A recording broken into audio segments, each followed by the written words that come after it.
Today's crime scene takes us to Moscow, Idaho, where four college students who were said to have been attending the University of Idaho were stabbed to death in their apartment close to the campus. The University of Idaho is said to have 11,000 students, and the distance from the said students' apartment to the campus is a 17-minute walk. The apartment was rented out at the rate of $2,500 a month to the college students. It is a 3-story building with 6 bedrooms, having 2 rooms on each floor. 5 female students were the original occupants of the apartment. Unfortunately, 3 of the 5 girls, alongside one of their boyfriends who came to visit, were brutally stabbed to death in that apartment. Before the incident, Moscow, which is a community of about 25,000 people on the Washington state border, has not recorded any murder case in over 7 years. In interviews, students described how they typically felt safe leaving their bikes unlocked around campus or strolling across the city after dark. But because of this unfortunate and shocking incident, many of them have departed campus early for Thanksgiving vacation after the murder, while those remaining on and around the campus are becoming more cautious and working in groups. Even some businesses within the city of Moscow have informed customers that they would be closing early so that their staff could go home before it got dark. The city that has been marked for peace and security for the past 7 years is now being dreaded. On the 13th of November, 4 Idaho students identified as Madison Morgan, age 21, Kaylee Gonzalez, age 21, Zana Kenodu, age 20, and Ethan Chapin, age 20, were reportedly found dead at their 3-story building apartment after being stabbed to death, likely while asleep. Before the incident, the victims were said to have been socializing a night before. Reports said it had been a typical Saturday night in Moscow, with many students from the campus going out to socialize after watching a University of Idaho football game. Around 8 p.m. to 9 p.m., Ethan Chapin and Zana Kenodu, who had been dating since the spring semester, went to a party at the Sigma Chi fraternity close to their house, where the attack subsequently happened. Around 11 p.m., Madison Morgan and Kaylee Gonzalez went to the Corner Club bar together, where they remained until 1:30 a.m. The police said that all 4 friends returned to their rented apartment south of campus at roughly 1:45 a.m. Before they left for their home, Madison and Kaylee were seen on a live stream video from a popular late-night food truck, captured around 1:40 a.m. The two were seen in the area chatting and smiling before getting their food and departing. It was said that a private party driver gave them a ride home. Kaylee's sister said a neighbor's surveillance camera showed her that Madison and Kaylee arrived home at 1:56 a.m. The exact time of the murder have not been determined, but according to reports, the 4 students were killed in the early hours of Sunday morning, shortly after they arrived at their home. All victims were stabbed multiple times to death. After the autopsy, some of the victims were said to have defended themselves during the attack, as they had defensive wounds.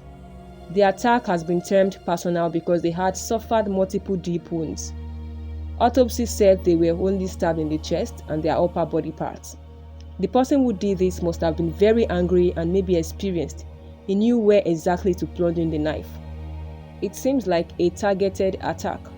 While the attack was going on, the other 2 roommates, Dylan Mortensen and Bethany Funke, were said to have been in the house, sleeping, luckily escaping the crazed stabber.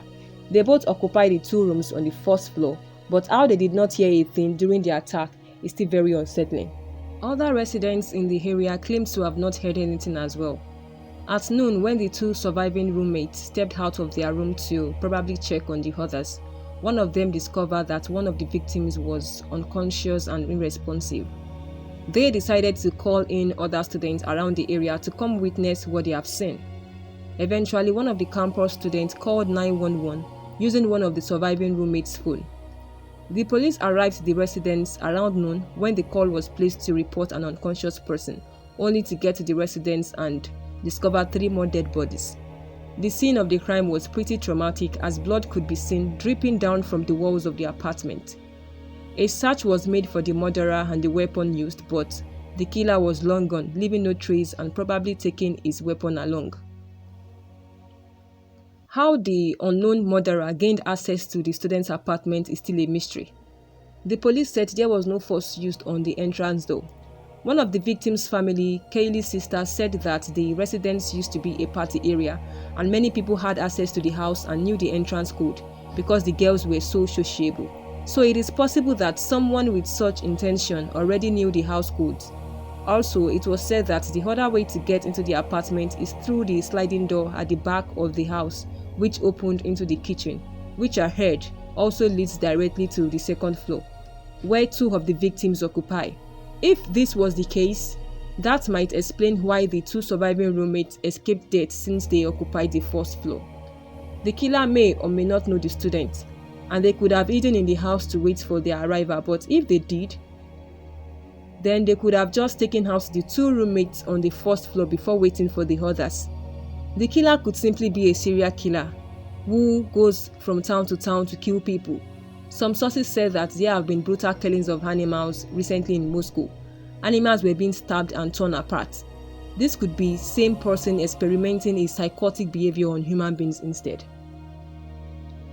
As at the time of making this video, no one has been arrested yet. The police appeared to have ruled several people out as suspects, and those ruled out include a man seen in the video footage at the food truck, the man who gave Madison and Kaylee a ride home, the two roommates who were in the house during the attack, the friends the roommate called into the home in the morning, and Kaylee's former longtime boyfriend, whom they said she called multiple times before the attack.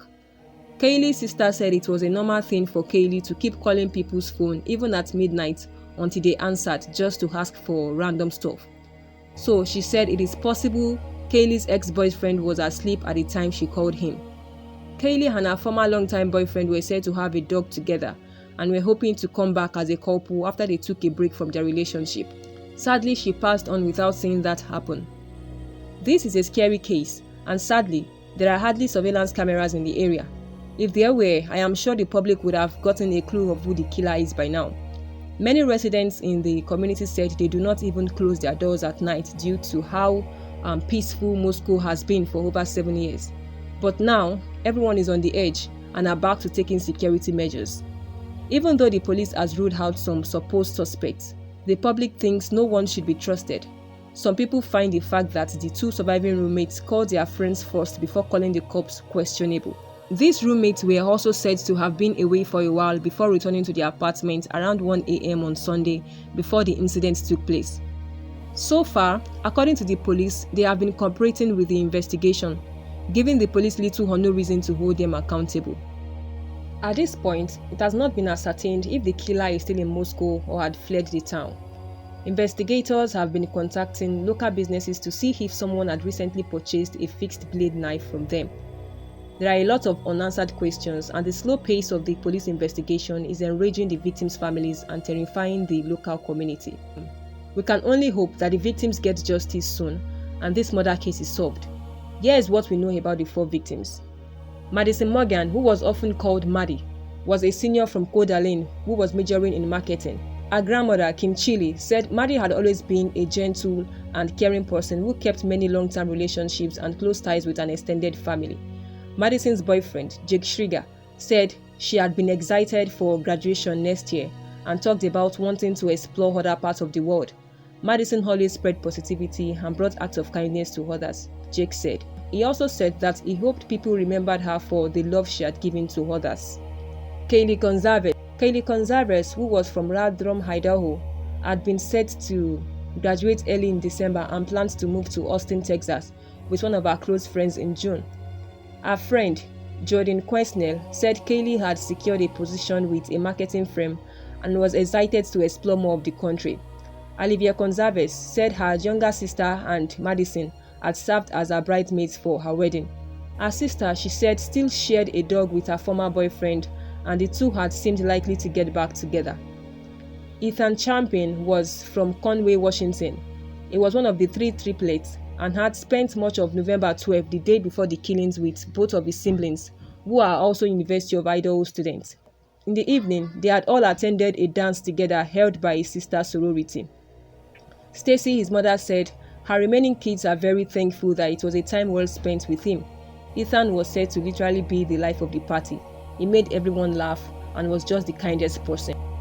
Ethan played basketball in high school and was known by friends and family members for always having a big smile. Ever since he was a baby, Stacy described her son as just the brightest light. Zana Kenodu grew up in Idaho but had spent time in Arizona in recent years. Mr. Kenodu, her father, told the station that his daughter was strong-willed and had enjoyed having an independent life in college. He said his daughter had appeared to try to fight her attacker, an account backed up by the autopsy result. Mr. Kenodu expressed shock that she could be killed while being with friends at home. She was said to always be with friends all the time. A vigil was held for the 4 victims on Thursday.